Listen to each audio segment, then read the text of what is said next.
Hello, ladies and gentlemen. Welcome back to another episode here on African Confessions. The following confession that you're going to be listening to, it was sent to me through Facebook, and it reads like this. Hello, Brother Nashi, how are you? Please post my story as hidden identity. I am a man that is currently staying here in South Africa. I got married to a beautiful Zulu woman, and we love each other. Even though we did money rituals, I did the money rituals. Then I told her after that, and she said, okay, it's fine. I cannot blame my wife. Please do not blame my wife because she is just a good mother. But the situations became so tough for us. Even when I told her that I was going to be doing money rituals, she just said it's fine because we were about to lose everything because of the business that I had started. Let me take you back when I was still in Zim before I had migrated to South Africa. I grew up staying with my stepmom in Bulawayo. My father was a Shona speaking man, and after he had met my stepmom, who was very beautiful, she was a Ndebele speaking woman, and then my father went and started staying in Bulawayo. My stepmother, I cannot say that she hated me, but she was afraid of me because it was as if God had cursed her. She only had girls and she had no son. So when she would look at me and my father, when my father would be trying to teach me something, father to son business, my stepmom will get so angry at that because she thought that if me and my father will become so close, then my father will stop loving her daughters. And this was where she was wrong because I really did not care about the wealth that my father had. I wanted to do my own thing. So she was trying to protect her marriage as well as trying to protect the wealth that my father had. And she believed that this wealth did not belong to me, but it belonged to her and her daughters. I did not care about any of that. All that I wanted was just love from my father as well as from her because she was now like a mother to me. My mom, the way that she had passed away, it was said that my stepmother was the one that had bewitched her. And in a situation like that, when two parents have divorced, then there is another woman in the picture, the relatives of your mother, instead of them protecting you, they can end up hating you, trying to punish you for the sins of your father.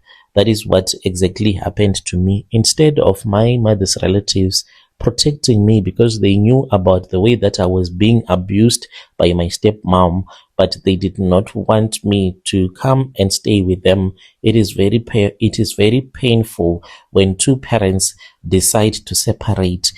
Even if you are fighting before you go on separation, just think about the way that your kids are going to suffer, especially if the man gets married to another woman. It is very difficult for a woman to love children that are not her own. As a man, sometimes you might be at work not knowing that your children, they are being abused.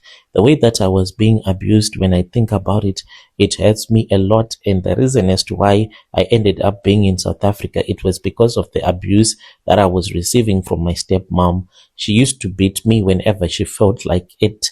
And as for my father, because he loved that woman, when I say that my stepmom was beautiful, I don't know how to explain it properly. My father will do anything so as to impress my stepmom.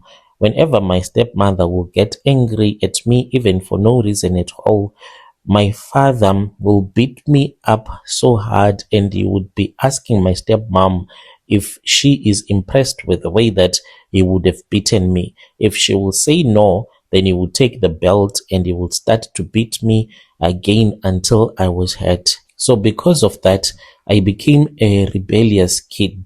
And not only that, my stepmom, she was involved in a lot of witchcraft. You know what my stepmom did?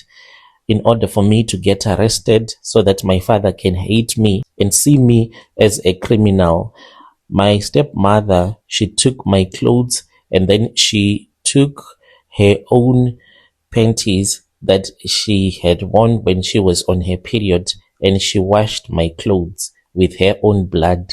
So this gave me bad luck. I got arrested. When I came out, my father wanted nothing to do with me.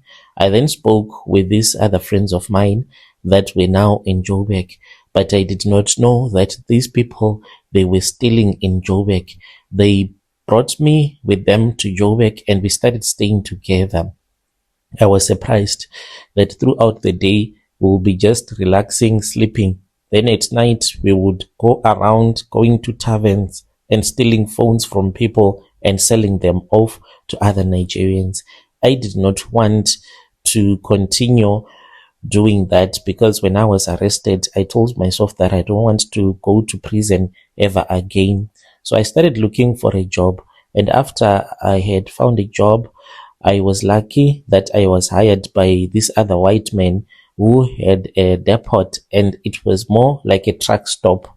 He had his own trucks, but there were other trucks that belonged to other white people that would come and park at his truck stop as well as to refuel. So that was when I started to make some deals with other people because I was very fast in my dealings, and I quickly found out that the people that I was working with, they were just old guys that did not know how to hustle when you are working. And I saw that my boss, he did not even check how much fuel that will be there at his depot. So I started to sell the fuel to other truckers and I made a lot of deals. A truck would come, we would fill the tanks, and I was making a lot of money, like a lot of money. That was when I met my Zulu wife. We fell in love, and she is the most wonderful person that I have ever met in my entire life. I can say that life was good, but when I made a mistake, brother, was when I bought a truck. So this truck, as Zimbabweans, the way that we treat each other, it is not a nice thing that we do to each other when we are in foreign lands. So when I bought this truck, when I entered into the trucking game, I don't know, maybe it was God that was punishing me because the money that I used to buy that Scania truck, it was money that I had also hustled from my boss. I bought this truck from a Zimbabwean guy. He did not tell me that the truck had plenty of problems, especially the gearbox. So going back to 2017, I was now someone that was struggling. I was a nobody in the trucking game. I had one old beat up Scania truck that spent more time on the side of the road than it did delivering loads. I was drowning in debt. Me and my wife, we owed the bank and a very dangerous private lender over 300,000 rands. So my gearbox had just blown and my driver had even vanished with spare wheels, and the bank was sending papers to repossess our house. I was ready to jump off the bridge by then. That was when I spoke with the Nigerian guy who had given me the money. I told him that I wanted to commit suicide because I did not know where else to go to, and I had no idea who was going to come to my rescue. This man, he told me that he felt sorry for me, even though I was owing him a lot of money. And on his next trip going to Nigeria, he wanted to go with me. He said, I want you to come with me. If you have any money, even if it is your last savings, we will go together. We went to Nigeria. When we arrived in Nigeria, that was when I was made to join a cult. So in this cult, I was given a ring as well as a neck chain that I was supposed to use for a ritual when I would have returned back to South Africa. I was told that I was supposed to take some water. I took a bucket of water and I locked myself in the bathroom, for I was about to sacrifice my wife. All that I had to do was to say out her name and to do some rituals, whilst the ring as well as the neck chain will be in that bucket of water before I would have started bathing. Then my wife was going to collapse and die. But when I was there, I started crying because I remembered how I had met my wife, how much she was a good person to me. I said, let me tell my wife everything that is happening. I then called my wife. She asked me what was wrong. I told her that the time when I had gone missing, I had gone to Nigeria and I had joined an occultic brotherhood there in Nigeria, and I was about to perform a ritual. Since she knew that our house was going to be repossessed, she said, just do the ritual if it is going to bring us money. Then another thing that I want to tell you about my wife. This was not the first time my wife doing rituals. My wife, she already loved going to sangomas, and she had spoken about it a few times that maybe I had bad luck. I was supposed to be cleansed. So when I told her about this, she was not shocked, not even surprised. She said, just perform the ritual. If it is going to help us so that we can keep our house, please just perform the ritual. I then said, do you understand that if I perform this ritual, you are going to die? I explained the ritual, how it was supposed to be done, me calling out her name and everything. And she said, no, I do not want to die. I then said, so what are we going to do? Because this is the only way that we can get help. My wife then told me that she knew this other Sangoma who could give us access to Mozambican witch doctors, the real ones, not the fake ones. I said, fine, okay, let us try to do it. We then went to this other Sangoma. When we got there, the Sangoma wanted money. We hustled for the money that was needed. I was then given a Sandawana. I was told that this Sandawana, I should take its poop, and then I will take the blood when my wife is on her period. I mix it up with some oil that I was given, and this will give me what the healer called Sandawana liquid.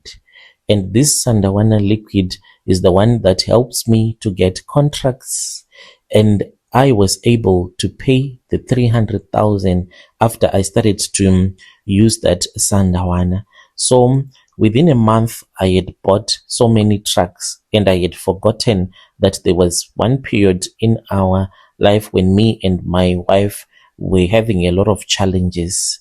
So the ritual, it starts with the hiring process. Every time when I hire a new driver, I am supposed to give them road allowance. Most of truck owners, they do this. When you are sending off your driver, you give them road allowance so that they can buy food when they are on the road. A lot of the drivers, they already have bank accounts. I have a bank account for the business, but I do not take money from that business and then I give it to the guy directly into his account. No, I give them cash. But first what I do is that I take the cash for their allowance, then I go with that money to a cemetery at night. I do this midnight, and then I leave the money on a specific grave for 3 nights. On the 3rd night, I go and I collect that money. So by that time when I go to collect that money, I would have already given direction to the Sandawana that it is supposed to possess the man that I'm going to be giving this money. I will give the driver the money. He won't know it, but he will have signed off his own life, his luck, and he would be connected to my truck. That is why my trucks, they never crash, because the spirits, the Sandawana, they protect my trucks. So there are a lot of people in the industry, especially the Indians. The Indians that I carry their groceries, because there are Indians that sell groceries in Zim. So we collect these groceries and then they go to Harare, from Joburg to Harare. There is one Indian who coined a phrase for my trucks. He said, these are flying trucks. You know why the Indians call my trucks the flying trucks? It is because the way that my trucks move. My trucks, they do not stop.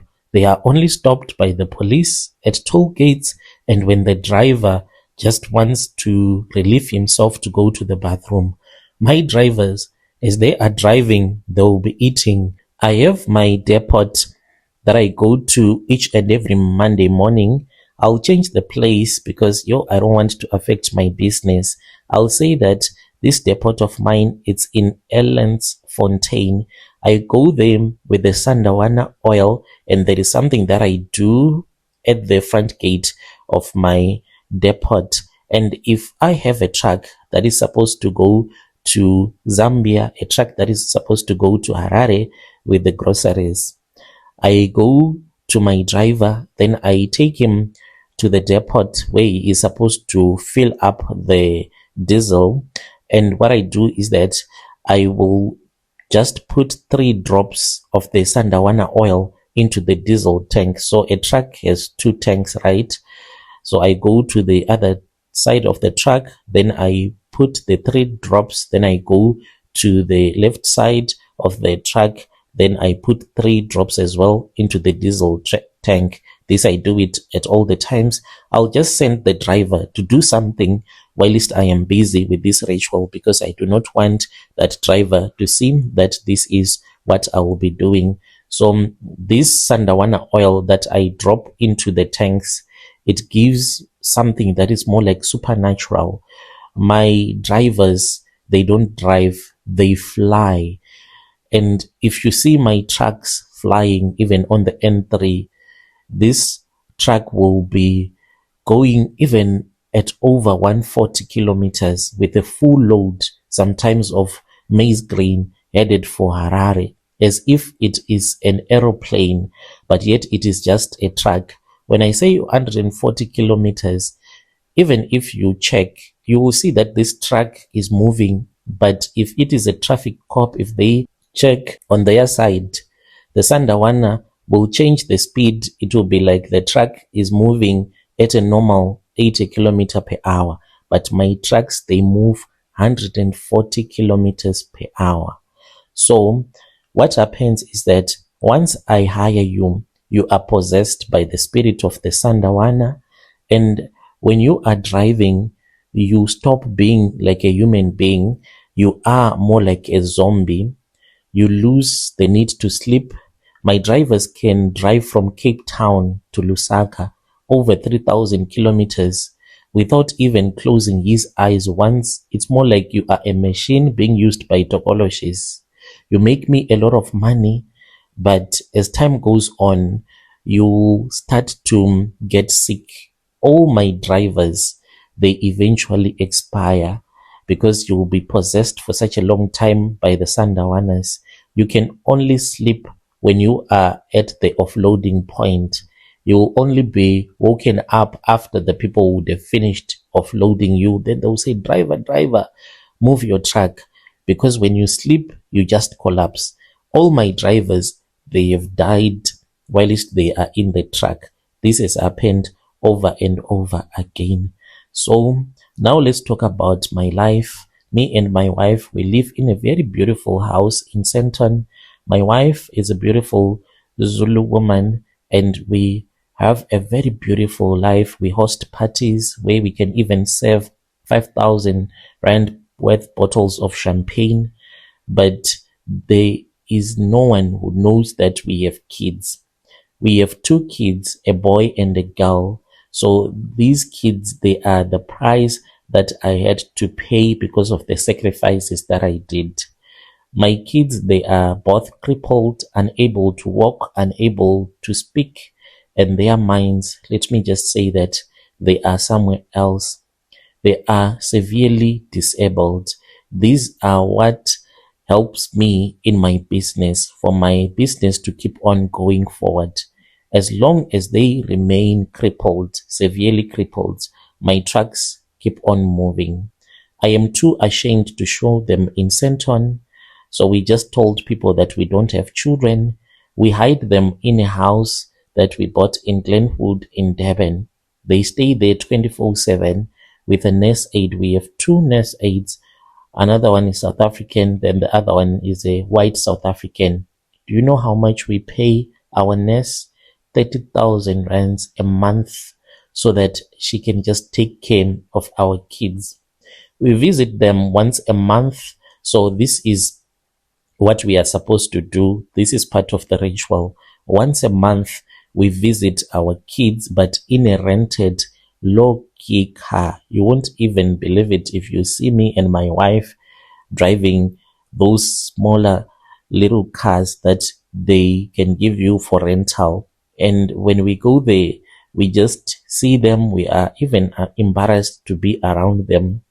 My wife, like I told you, she knows everything. And she said, if this is what we had to do in order for us to get out of debt, then it's fine. There is nothing else that I can say because you are my husband. My wife, she is someone that is very submissive to her husband. She is a proper Zulu woman. So when I tell her that this is the direction that we are supposed to go, she will follow me as a properly trained Zulu woman. Me and my wife, we are doing okay, but we use a Sandawana. To those that are thinking about using a Sandawana, know that once you start using a Sandawana, amongst your children, there will be one that will be born with a disability or one who will have a disability from nowhere.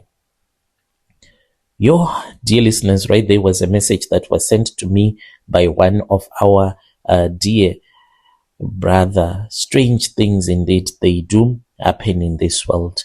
Let us try to speak with our dear brother in the comment section. Just imagine working for a company like that. If you have ever worked for a company where you noticed that the drivers, they get sick, then they die, you can also bring your stories to our inbox and share with us your own side of the story. Let us meet again in the following episode.